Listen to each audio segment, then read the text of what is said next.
రక్షకుడైన యేసు ప్రభు నామంలో మీ అందరికి కూడా ప్రత్యేకమైన వందనాలు తెలియజేసుకుంటున్నాం. ప్రియమైన దేవుని బిడ్డలారా, మరొక తరుణము, మరొక పునర్ధాన దినము దేవాది దేవుడు మీ అందరితో కూడా మాట్లాడటకు ఆయన ఇచ్చిన ఈ కృప, ఆయన ఇచ్చిన ఈ సమయాన్ని బట్టి ప్రభు వారికి కృతజ్ఞతలు చెల్లించుకుంటూ గతించిన వారం నుండి ఈ వారం వరకు తన కాపుదల, తన కృప మన పట్ల, మన కుటుంబాల పట్ల దేవాది దేవుడు ఉంచిన విధానం బట్టి ప్రభు వారికి కృతజ్ఞతలు చెల్లించుకోవాలి. 117 కీర్తనలో ఒక మాట ఉంటుంది, యెహోవా కృప మన ఎడల హెచ్చుగా ఉన్నది. మంచిది ప్రియమైన దేవుని బిడ్డలారా, ఆయన కృప మన ఎడల హెచ్చుగా ఉండాలంటే మనం ఏం చేయాలంటే నిత్యము ఆయన మహింపరిచే బిడ్డలుగా ఉండాలి. నిత్యము తన వాక్యాన్ని ధ్యానించే బిడ్డలుగా ఉండాలి. నిత్యము తన వాక్యానుసారమైన జీవితం జీవించే బిడ్డలుగా మనం ఉంటే, మన కుటుంబాలను మనం నడిపిస్తే ఆయన కృప మన ఎడల హెచ్చుగా ఉంటుంది. అలాగ ఉండాలని దేవుడు ఆశిస్తున్నాడు. ఆ విధంగా ఉందాం, దేవుని మహింపరుద్దాం. మంచిది. ఇది నా లేఖన భాగాన్ని మీకు చదివి వినిపిస్తున్నాను. ప్రియమైన దేవుని బిడ్డలారా, మీ దగ్గర బైబిల్ గ్రంథాలు ఉంటే తెరిచి చూడవలసిందిగా కోరుకుంటున్నాం. యెషయా గ్రంథము 58వ అధ్యాయము 3వ వచనం 4వ వచనాన్ని మీకు చదివి వినిపిస్తున్నాను. మేము ఉపవాసం ఉండగా నీవెందుకు చూడవు? మేము మా ప్రాణములను ఆయాసపరుచుకునగా నీవెందుకు లక్ష్య పెట్టవు అని అందరు.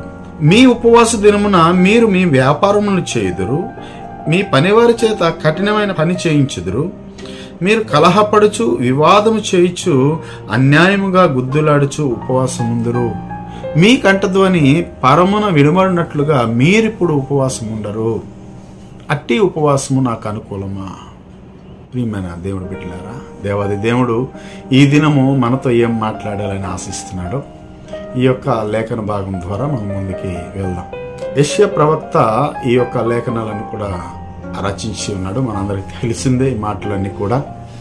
ఎవరి నిమిత్తము ఈ మాటలు దేవాది దేవుడు మాట్లాడుతున్నారంటే, ఇశ్రాయేలు ప్రజలు దేవునికి మొర్ర పెడుతూ ఈ మాటలు మాట్లాడుతున్నారు. మేము ఉపవాసం ఉండగా నువ్వెందుకు చూడవు అంటారు. మా ప్రాణాలు ఆయాసపరుచుకునగా నీవెందుకు లక్ష్య పెట్టవు దేవా అని ఇశ్రాయేలు ప్రజలు దేవుడికి మొర్ర పెడుతున్నారు. హిజ్కియా కాలం తర్వాత దేవుడికి ఇశ్రాయేలు ప్రజలందరూ కూడా విరోధంగా జీవించి వారికి వచ్చిన శ్రమను బట్టి, వారికి వచ్చిన బాధలను బట్టి, వారికి వచ్చిన కరువులను బట్టి, వారికి వచ్చిన ఆ రోగాన్ని బట్టి లేదా వ్యాధిని బట్టి వారందరూ కూడా ఒక ఉపవాస దినము చాటించుకున్నారు. యెహోవా దేవుడి దగ్గరికి వెళ్తే మేమందరం కూడా ఉపవాసం ఉండి దేవుని సన్నిధిలో మొర పెడితే దేవుడు మా మొర ఆలకిస్తాడని వారు పితరులు చేసినట్లుగా, వారి యొక్క పూర్వులు చేసినట్లుగా వారు కూడా ఆ విధంగా ఉపవాసం చేయాలని వారందరూ కూడా సమాజంగా కూడి దేవుని సన్నిధిలో ఉపవాసం ఉండడానికి ఒక దినాన్ని నిర్ణయించుకున్నారు. ఉపవాస దినము ఆచారంగా చేశారు, కానీ దేవుని యందు భయభక్తులు కలిగి దేవుని యందు లక్ష్యం ఉంచి వారు ఉపవాస దినాన్ని చేయలేదు. ఎలా చేశారంటే దేవుడు అందుకే ఈ మాటలు పలుకుతున్నారు. ఇశ్రాయేల్ ప్రజలందరూ కూడా దేవుని సన్నిధానికి వచ్చి వారు ఉపవాసం చేయగా దేవుడు వారి యొక్క ఉపవాసాన్ని లక్ష్య పెట్టలేదంట. వారు చేసిన ఉపవాసము ఆయన చూడలేదు, వారితో మాట్లాడలేదు. అయితే వారికి ఉన్న శ్రమని అలాగే ఉంది, వారికి ఉన్న బాధని అలాగే ఉంది, వారికి ఉన్న కరువుని అలాగే ఉంది. గనుక దేవుడితో ఇశ్రాయేల్ ప్రజలందరూ కూడా కూడి ఈ మాట పలుకుతున్నారు, మేము ఉపవాసం ఉండగా నువ్వెందుకు చూడవు? మేము మా ప్రాణాలు ఆయాసపరుచుకునగా నీవెందుకు లక్ష్య పెట్టు అంటే దేవుడు మాట్లాడుతున్నాడు. ఏం మాట్లాడుతున్నాడంటే, ఉపవాస దినం మీరు చేసి ఏమి చేస్తున్నారంటే మీ వ్యాపారాలు చేసుకుంటున్నారు. ఉపవాస దినం చాటించారు, మంచిదే. మీరేమి చేస్తున్నారు?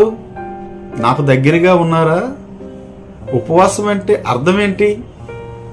ఉపవాసం అంటే అంటే దేవుడికి దగ్గర, వాసము అందరూ కూడా కలిసి దేవుణ్ణి వెంబడించుట, లేదా దేవుని కొరకు మనమందరం కూడా ఉపవాసం ఉండి మనమందరం ఏక మనసుతో దేవునికి వేడుకొనుట. మీరు ఆ విధంగా లేరు. మీరు ఎలా ఉన్నారంటే మీ వ్యాపారాలు చేసుకుంటున్నారు. ఉపవాస దినం చాటించారు, మంచిదే. మీ లక్ష్యం అంతా ఎటు దుక్కుంది? మీ వ్యాపారాలు దొక్కుంది. మీ పని వారికి కష్టతరమైన పనులు మీరు ఇస్తున్నారు. అంతేకాదు మీరు జగడములాడుకుంటున్నారు, ఒకరి మీద ఒకరు నిందలేసుకుంటున్నారు, ఒకరిలో ఒకరు అసూయపడుతూ నా సన్నిధానానికి వచ్చి మీరు ఉపవాసం ఉంటే అట్టి ఉపవాసం నాకు అనుకూలమా అంటాడు దేవుడు. మీ కంఠధ్వని పరమునకు వినబడుతుందా? వినబడినట్లుగా మీరు ఉపవాసం చేస్తున్నారా? ఏక మనస్సుతో, ఏక హృదయముతో మీకొచ్చిన కష్టాన్ని, మీకొచ్చిన ఆ బాధని, మీకొచ్చిన దుఃఖాన్ని బట్టి నన్ను మీరు సంపూర్ణంగా మొరపెట్టగలుస్తున్నారా అని దేవుడు అడుగుతున్నాడు ఇశ్రాయేలు ప్రజల్ని. మరి ఎలా చేశారు? ఉపవాస దినం అయితే చాటించారు, మంచిదే, కానీ దేవుణ్ణి వెంబడించలేపారు. అందరూ కూడుకొని అయ్యా మాకున్న పరిస్థితి ఇది, మాకున్న బాధ ఇది, వారందరూ కూడా ఏక మనస్సు దేవుణ్ణి వెంబడించలేక వారు వారి వ్యాపారాలు చేసుకుంటున్నారు. అంటే వారి మనస్సు దేవుడి తట్టు లేదు. దేవుడి దగ్గరికి వెళ్తే మనం సంపూర్ణమైన పూర్ణ హృదయంతో, పూర్ణ ఆత్మతో ఆయన వెంబడించమంటాడు. ఆ విధంగా ఇశ్రాయేలు ప్రజలు వెంబడించలే. మీ యొక్క కంఠధ్వని పరమునకు వినబడుతుందా అని దేవుడు అడుగుతున్నాడు. మీరు చేసే ప్రార్థన, మీరు పెట్టే మొర దేవుడి సన్నిధానికి వెళ్తుందా? హృదయపూర్వకం మీరు పెడుతున్నారా? దేవుడి సన్నిధానంలో అయితే మీరు కూర్చున్నారు, కానీ మీ ఆలోచన, మీ మనస్సు ఇంకెక్కడో ఉంది. దేవుడితో సావాసం లేదు, దేవుడికి దగ్గరగా లేరు. ఉపవాసం అని చాటించుకున్నారు, దేవుడితో మేము దగ్గరగా ఉంటాం అని, కానీ వారు ఉపవాస దినం సంపూర్ణంగా చేయడం లేదు. ఆచార రీతిగా మేము ఉపవాస దినం పెట్టుకుంటాం, దేవుడితో ప్రయత్నిస్తాం, జస్ట్ అయిపోతే మంచిదే, దేవుడికి ఒకసారి అడుగుతాం, దేవుడు చేస్తే కార్యం మంచిదే, దేవుడికి స్తోత్రం.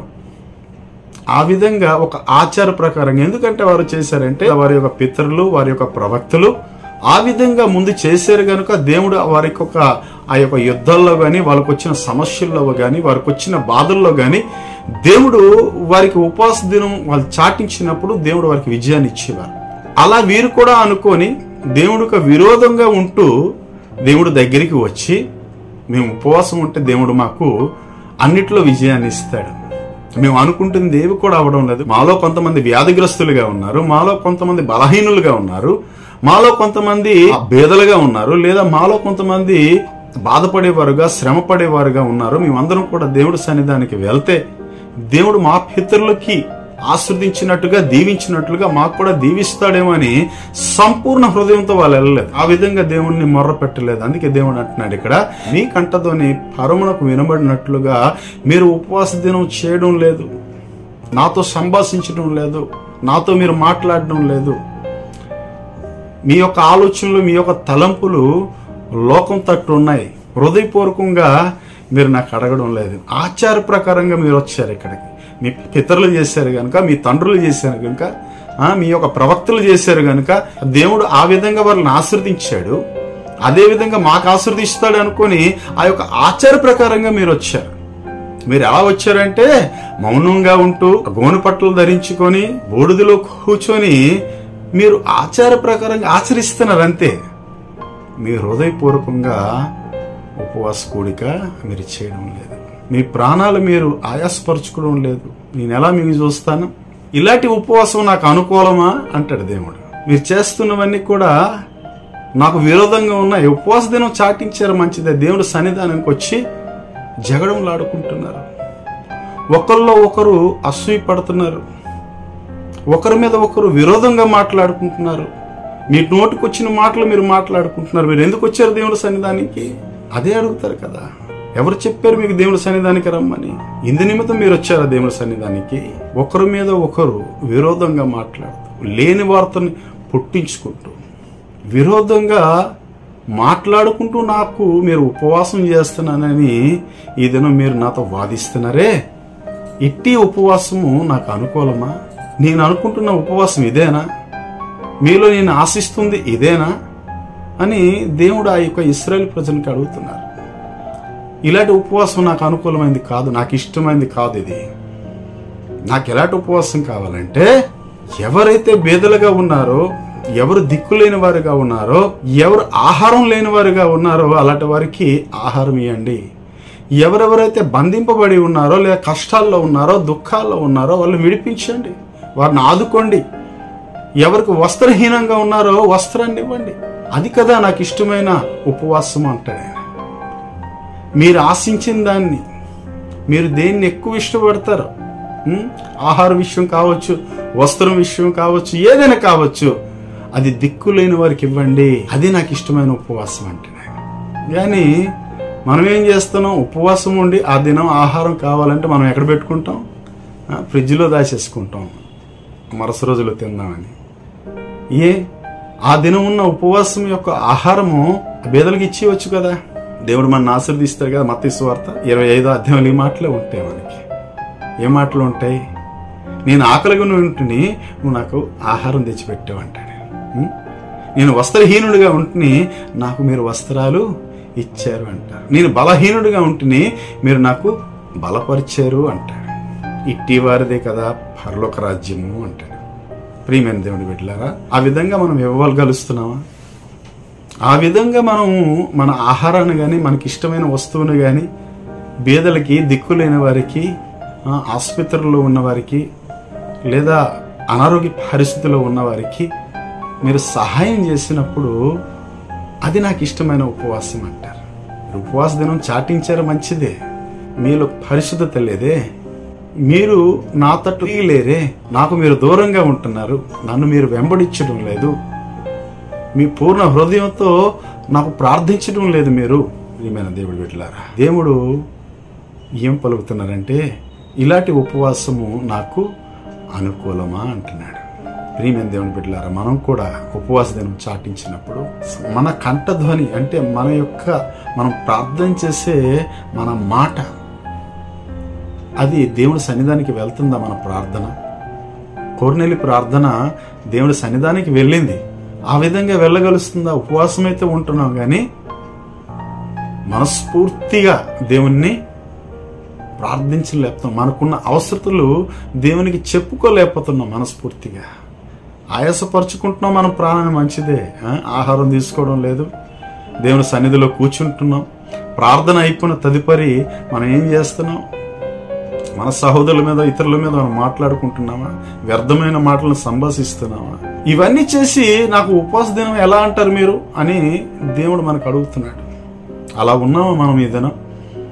అలాగని మనం ఉపవాస దినం చాటిస్తే దేవుడు మన యొక్క ఉపవాస దినంలో మనం పెట్టుకున్న మొరని, మనకున్న లేదా అవసరతల్ని దేవుడు పాత సన్నిధిలో పెట్టినప్పుడు అవి దేవుని సన్నిధానికి వెళ్ళవు. దేవుడు వినడంట, లక్ష్య పెట్టడట ఆ మాటల మీద. నువ్వు అనారోగ్యంగా ఉన్నావా? నీ యొక్క వ్యాధిని బట్టి, నీ యొక్క బాధను బట్టి దేవునికి మొరపెట్టు, కన్నీళ్లు విడిచు, ప్రాణం ఆయాసపరుచుకొని దేవునికి మొర్రపెట్టు. దేవుడు తట్టు తిరుగు, దేవుని పాద సన్నిధిలో మొర్రపెట్టు, గోజాడు. ప్రభువా, నా పరిస్థితి ఇలాగుంది, నా వ్యాధి ఇలాంటిది, లేదా నా కుమార్తె బాధపడుతుంది, లేదా నా కుమారుడు బాధపడుతున్నారు, వారికి స్వస్థత లేదు, నా కుటుంబం స్థిరత్వం లేదు, లేదా నాకు ఆదాయం లేదు ప్రభువా, నేను బతకలేకపోతున్నాను, నా జీవితం స్థిరత్వం చేయి అని ప్రభువుని ఉపవాసం ఉండి మొర్రపెట్టగలుస్తున్నావా? ఎబేజు మొర్రపెట్టినట్టుగా ఎబేజు మొర్రపెడతాడు దేవుడికి, ప్రభువా నాకు ఆశీర్వదించు, నా త్రోవలు సరళం చేయి అంటాడు ఆయన. ఆ విధంగా మనం ప్రార్థన చేయగలుస్తున్నాం. ప్రభుని ఉపవాసం ఉండి కన్నీరు కారుస్తూ దేవుని సన్నిధిలో ఉంటే మన మొర దేవుడు ఆలకిస్తాడు. మనకున్నది ఆ దినం మనకునే ఆహారము పేదలకు పెట్టినప్పుడు, ఆకలిగొన్న వారికి అది ఇచ్చినప్పుడు మన ఉపవాసము దేవుడు చూస్తాడు, ఆయన లక్ష్య పెడతాడు, మన మొర ఆయన ఆలకిస్తాడట. అలాంటి ఉపవాసం నాకు అనుకూలము అంటాడు 6వ వచనం.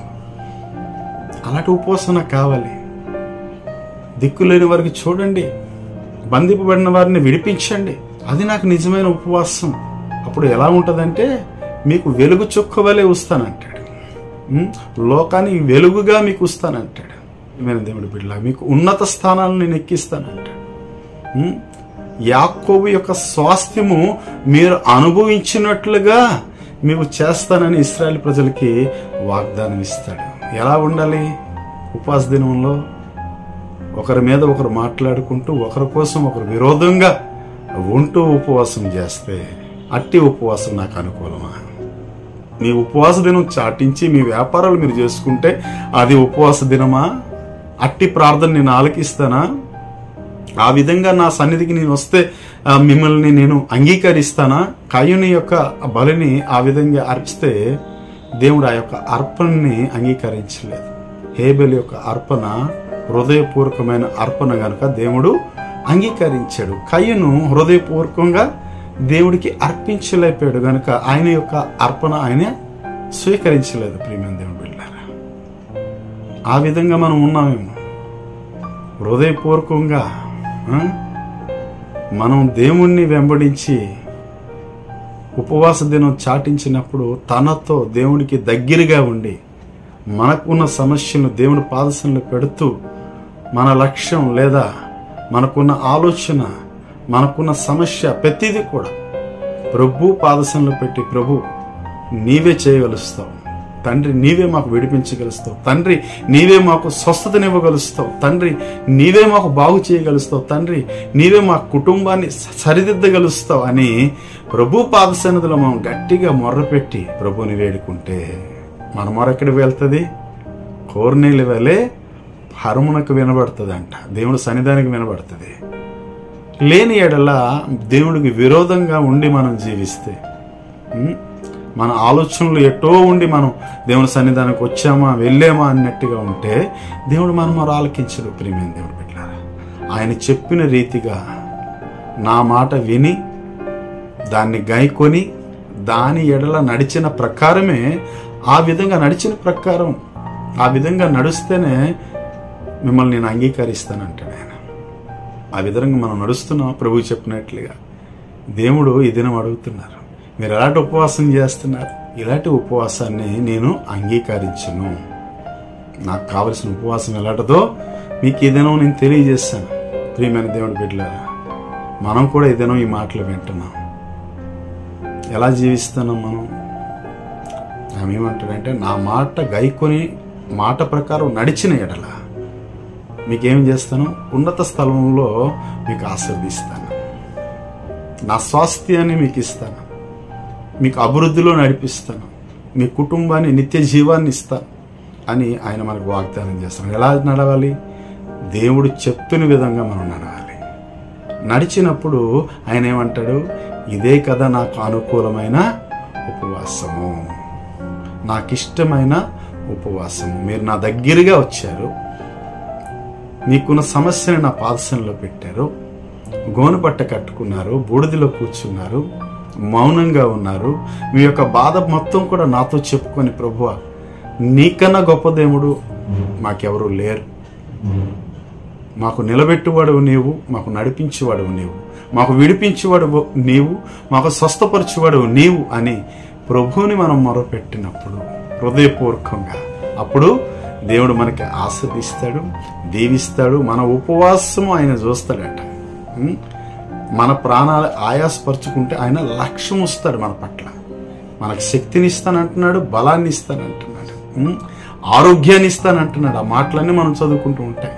నేను చెప్పిన ప్రకారంగా మీరు నడుచుకుంటే, ఆ విధంగా మీరు ఉపవాస దినం చాటిస్తే, ఆ యొక్క ఉపవాసంలో ఆ విధంగా మీరు మీ యొక్క మొరని పెడితే నేను ఆలకిస్తాను, మీకు ఆరోగ్యాన్ని ఇస్తాను, మీ ఎముకలకి బలాన్ని ఇస్తాను, మీ బిడ్డలకి స్వాస్థ్యాన్ని ఇస్తాను, ఉన్నత శిఖరాల్లో మీకు ఎక్కిస్తానంటాడు ఆయన.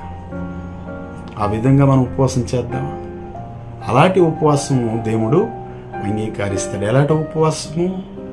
దేవుడు ఇష్టపడేలాగా మనం ఉపవాసం చేయాలి. ఆయన చెప్పిన మాటలు మనం విన్నాం కదా. మనకున్న ఆహారం ఎవరు పెట్టాలి? పేదలకు పెట్టాలి, దిక్కులేని వారికి పెట్టాలి, వస్త్రాలు లేని వారికి వస్త్రాలు మనం ఇచ్చేవారిగా ఉండాలి. మనం దేన్ని ఇష్టపడుతున్నాం దాన్ని ఇచ్చేవారిగా మనం ఉండాలి. అప్పుడు దేవుడు మన ఉపవాసాన్ని అంగీకరిస్తారు. విరోధమైన మాటలు, దేవుడికి ఇష్టం లేని మాటలు, దేవుడికి ఆయాసకరమైన మాటలు మనం మాట్లాడకూడదు. దేవుడి సన్నిధిలో ఎక్కడైనా సరే అపహాసకులు కూర్చుంటే చోటున కూర్చోవద్దు అంటాడు దేవుడు. అప్పుడు దేవుడు మన ఉపవాసం అంగీకరిస్తాడు. ఆ విధంగా ఉందామా? యెషయా ప్రవక్త ఆ యొక్క లేఖనాలు రాసిన మాటల యొక్క అర్థం అది. ఇశ్రాయేలు ప్రజలు ఆ విధంగా మొరపెట్టినప్పుడు దేవుడు వారికి ప్రత్యుత్తరంగా మాట్లాడే మాటలు అవి. ప్రియమైన దేవుని బిడ్డలారా, వారికి బుద్ధిని నేర్పించాడు దేవుడు. ఏ విధంగా మీరు ఉండాలి, ఏ విధంగా జీవించాలి నా సన్నిధిలో అనేది దేవుడు వారికి ఆ మాటలు నేర్పించి ఆ స్థిరత్వంగా తిరిగి వారు ఆ విధంగా ప్రార్థన చేశారు గనక, ఆ విధంగా ఉపవాస దినం చాటించి ఆ విధంగా దేవుడికి తిరిగి మొర్రపెట్టినప్పుడు దేవుడు వారందరికీ ఆరోగ్యాన్ని ఇచ్చాడు, బలహీనతల నుండి వారికి తీసివేశాడు, ఉన్నత స్థలాలను ఎక్కించాడు, నిత్యంగా వారి బిడ్డలను అందరినీ ఆస్వాదించి దీవించాడు. ఆ విధంగా నువ్వు నేను మన కుటుంబాలు కూడా దేవుడు తట్టు తిరిగి ఉండాలని ఆశిస్తున్నాడు దేవాది దేవుడు. ఆ విధంగా జీవిద్దాం. కళ్ళు మూసుకుందాం, ప్రార్థన చేద్దాం. ప్రియమైన దేవుడు, మహాపరిశుద్ధుడైన ప్రభువా, ప్రేమ కలిగిన మా తండ్రి, దయ కలిగిన మా దేవా, మీకు స్తోత్రాలు. ఇదిగో ఈ మాటలు మేము విని ఉన్నాం. ఉపవాస దినంలో తండ్రి మేము ఏ విధంగా జీవించాలి, ఏ విధంగా మేము నడవాలి, ఏ విధంగా ప్రభు మేము మొర్ర పెట్టాలి, ఏ విధంగా మొర్ర పెడితే నువ్వు ఆలకిస్తావో, మాకు ప్రత్యుత్తరం ఇస్తావో, ఎలా మాకు ఆశీర్వదిస్తావో నా తండ్రి మమ్మల్ని నేర్పించావు. అందును బట్టి మీ కృతజ్ఞతలు చెల్లించుకుంటూ చూస్తున్న ప్రతి బిడ్డను కూడా మీరు ఆ విధంగా ఆస్వాదించి దీవించి అయ్యా మీరు మహిమ పొందుకోమని, మమ్మల్ని దీవించి మరొకసారి ఆస్వాదించమని యేసు పుణ్యనామంలో చిన్న ప్రార్థనని వేడుకుంటున్నాం నా తండ్రి. ఆమేన్, ఆమేన్. దేవుడు మిమ్మల్ని అందరినీ దీవించి ఆస్వాదించును గాక. ఆమేన్, ఆమేన్.